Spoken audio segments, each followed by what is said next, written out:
You arrive somewhere new and everything feels just slightly unfamiliar. You know what to say, but it takes a second.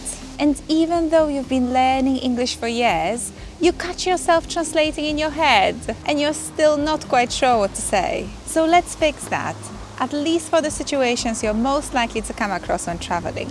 Good morning! What are your favorite hiding spots? It's almost time for my appointment.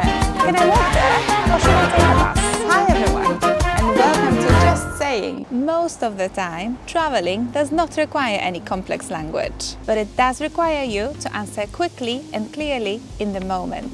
And that's where things tend to slow down. So let's get through a few common situations and focus on what works when you're in them. You arrive somewhere new and you step outside. There's movement, noise, a lot of people, and you need to find your way pretty quickly. How do I get to the city center? Is it walking distance? Sorry, could you say that again? Could you show me on the map? Sometimes the directions might sound very detailed. They may include go left, go right, go straight, past something you don't recognize. You don't need to follow it all. If you're unsure, just clarify the first steps and then ask again. So at first, I just go straight? Is it far? You're just simplifying the information, not trying to memorize it. Next, you might be in a station. Things could feel slightly rushed. Can I get a single ticket, please? Can I pay by card? Which platform is it? Sometimes, the situation might feel unclear even if the language is simple. You can always confirm any additional details inside. Does this train stop at...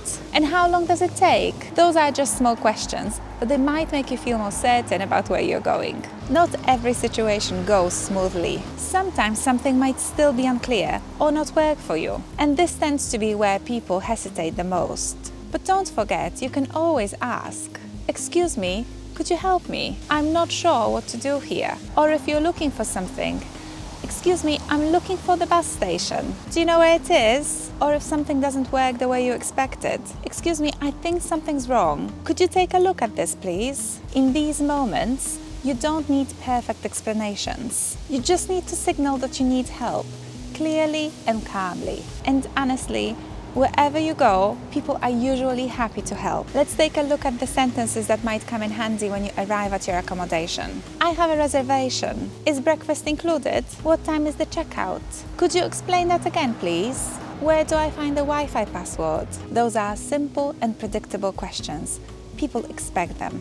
At some point, you're going to sit down somewhere to have a drink or to eat. Could I have a latte, please? What do you recommend? For here, please. Or to take away, please. That's all, thank you. Can we get the bill, please? Sorry, I think this is the wrong order. Could I change it? Those are small interactions, but they give you the sense of control. You might also do a little bit of shopping. Could I try it in a different size, please? Do you have this in another color? That's it, thank you. What makes these particular situations easier isn't knowing more words. It's recognizing what's happening and responding clearly. And that's something you normally build through use, not study. So the more you put yourself in those situations, the more natural it becomes. And eventually, all hesitation disappears.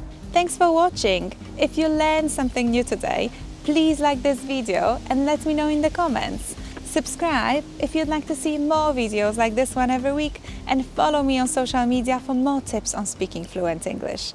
Bye!